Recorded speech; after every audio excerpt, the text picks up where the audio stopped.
Sebelumnya, Assalamualaikum warahmatullahi wabarakatuh.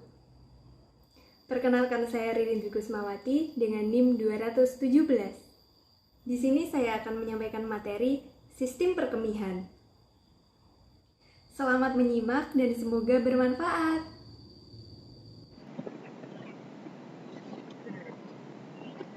Anatomi sistem perkemihan. Sistem perkemihan adalah sistem organ yang memproduksi, menyimpan, dan mengalirkan urin.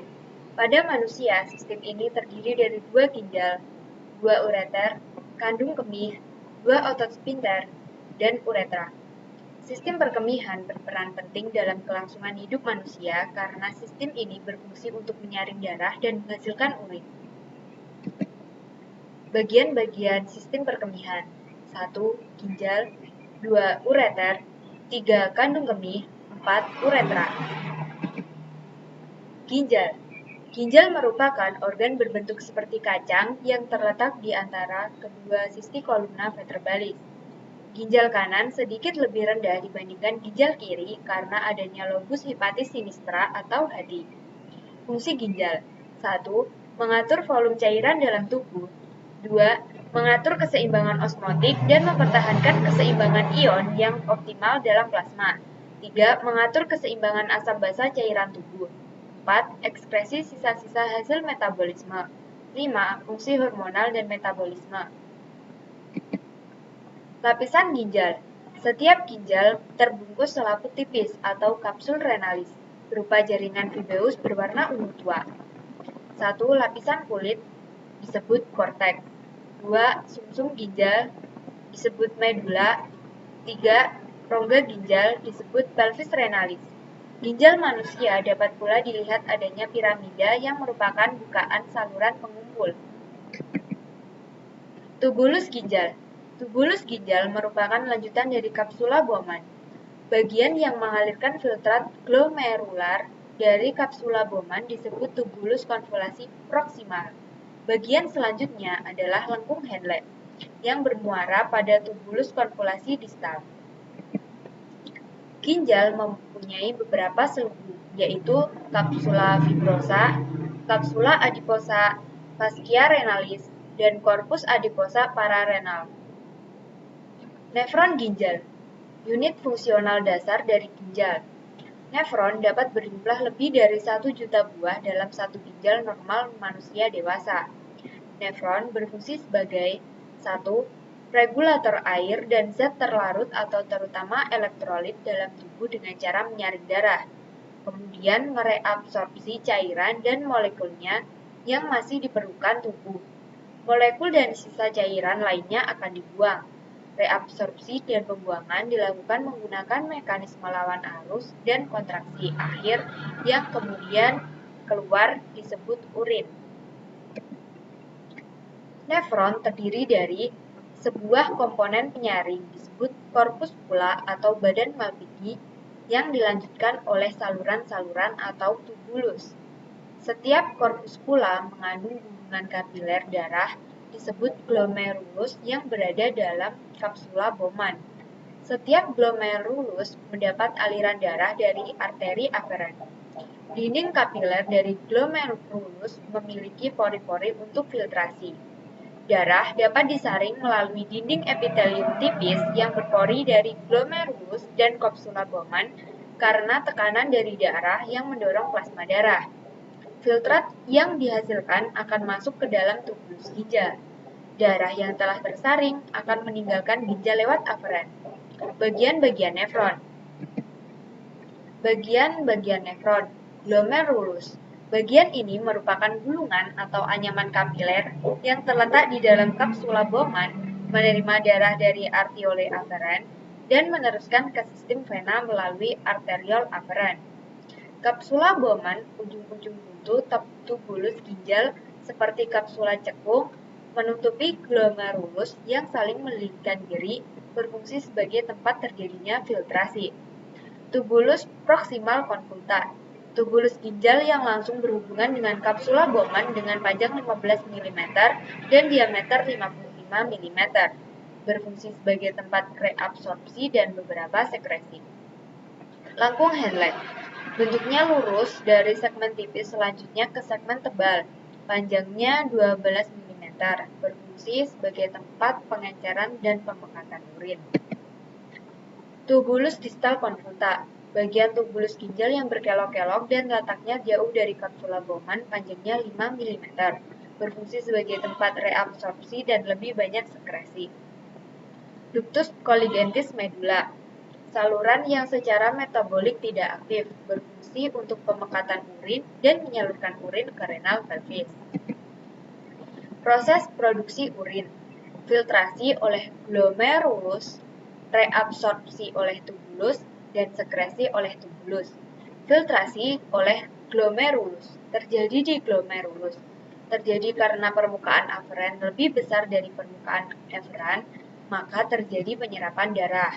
Sebagian yang tersaring adalah bagian cairan darah kecuali protein. Cairan yang tersaring ditampung di simpai Bowman diteruskan ke tubulus ginjal. Produk yang tersedia yaitu glukosa, air, sodium, sulfat, dan bikarbonat. Reabsorpsi tubulus, terjadinya penyerapan kembali sebagian besar glukosa, sodium klorida, sulfat, dan beberapa ion bikarbonat. Proses terjadi secara pasif atau obligator reabsorpsi di tubulus atas. Di tubulus ginjal bawah terjadi kembali penyerapan secara aktif atau reabsorpsi fakultatif. Sisa penyerapan kembali dialirkan ke papila renalis. Sekresi tubulus, penyerapan kembali diteruskan ke papila ginjal, selanjutnya diteruskan keluar. Ureter. Ureter adalah tabung atau saluran yang menghubungkan ginjal dengan kandung kemih. Terdiri dari dua pipa, kanan dan kiri. Ureter merupakan lanjutan dari pelvis renis menuju distal dan bermuara pada vesika urinaria. Panjangnya 25-30 cm. Lapisan ureter ada 3 lapisan, yaitu fibrosa, muskular, dan mukosa. Lapisan dinding ureter terjadi gerakan peristaltik setiap 5 menit sekali yang mendorong urin melalui ureter. Gerakan peristaltik mendorong urin melalui ureter yang diekskresikan oleh ginjal disemprotkan dalam bentuk pancaran melalui osteum uretralis masuk ke dalam kandung kemih. Ureter berjalan hampir vertikal ke bawah sepanjang fascia musculus psoas dan dilapisi oleh peritoneum. Penyempitan ureter terjadi pada tempat ureter meninggalkan pelvis renalis. Pembuluh darah, syaraf, dan limfa berasal dari pembuluh darah sekitar yang mempunyai saraf sensorik. Persyarafan ureter pada plexus hypograsticus inferior melalui neuron-neuron simpatis. Lokasi ureter, pars abdominal ureter. Dalam kafum abdomen, ureter terletak di belakang peritoneum sebelah media anterior. Pars pelvis ureter berjalan pada bagian dinding lateral dari kafum pelvis. Ureter pria terdapat dalam viscera seminalis, bagian atasnya disilang oleh ductus deferens dan dikelilingi oleh plexus vesicalis. Ureter wanita terdapat di belakang fossa ovarica berjalan bagian lateralis cervix uterus, bagian atas vagina untuk mencapai fundus vesica urinaria. Kandung kemih atau vesika urinaria merupakan kantung berongga yang dapat diregangkan dan volumenya dapat disesuaikan dengan mengubah status kontraktil otot polos di dindingnya, mengembang atau mengempis. Secara berkala, urin dikosongkan dari kandung kemih keluar tubuh melalui ureter. Organ ini mempunyai fungsi sebagai reservoir urin, 200-400 cc. Dindingnya mempunyai lapisan otot yang kuat. Vesika urinaria mempunyai bagian 1. Fundus, bagian yang mengarah ke arah belakang dan bawah, terpisah dari rektum oleh spatium rectovesicale yang terisi oleh jaringan ikat ductus deferens, vesika seminalis, dan prostat. 2. Korpus, bagian antara vertex dan fundus. 3. Vertex, bagian yang runcing ke arah muka dan berhubungan langsung dengan ligamentum vesika unicalis. Vesika urinaria oleh saraf otonom. Gambar kandung kemih. Mikturisi. Mikturisi ialah proses pengosongan kandung kemih setelah terisi dengan urin. Mikturisi melibatkan 2 tahap utama, yaitu 1. Kandung kemih terisi secara progresif hingga tegangan pada dindingnya meningkat melampaui nilai ambang batas. atau hal ini terjadi bila telah tertimbun 170 sampai 230 mili urin. Keadaan ini akan mencetuskan tahap kedua. Kedua, adanya refleks saraf atau disebut dengan refleks nicturisi yang akan mengosongkan kandung kemih. Pusat saraf niksi berada pada otak dan spinal cord atau tulang belakang. Sebagian besar pengosongan di luar kendali, tetapi pengontrolan dapat dipelajari atau dilatih. Sistem saraf simpatis. Impuls menghadap vesika urinaria dan gerak sphincter interna, sehingga otot detrusor relaks dan sphincter interna konstruksi. Sistem saraf parasimpatis. Impuls menyebabkan otot detrusor berkontriksi, sebaliknya sphincter relaksasi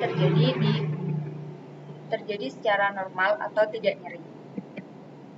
Uretra, saluran sempit yang berpangkal pada kandung kemih, berfungsi menyalurkan urin keluar yang diekspresikan oleh tubuh melalui ginjal, ureter, dan vesika urinaria. Berfungsi menyalurkan air kemih keluar. Pada pria, berfungsi juga dalam sistem reproduksi sebagai saluran pengeluaran sperma. Uretra pada wanita terletak di belakang simfisis pubis.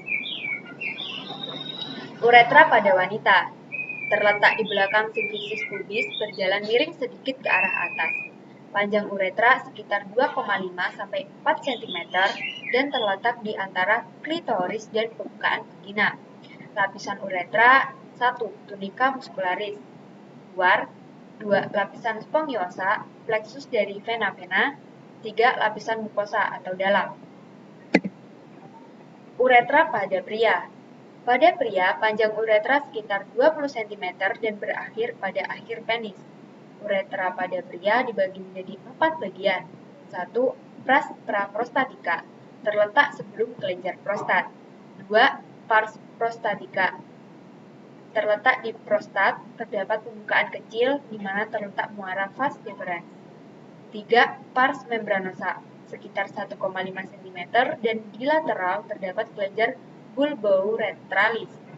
4. Pars spongiosa atau cavernosa, sekitar 15 cm dan melintasi di corpus spongiosum penis. Terima kasih. Sekian materi yang dapat saya sampaikan. Ada kurang lebihnya mohon maaf. Wassalamualaikum warahmatullahi wabarakatuh.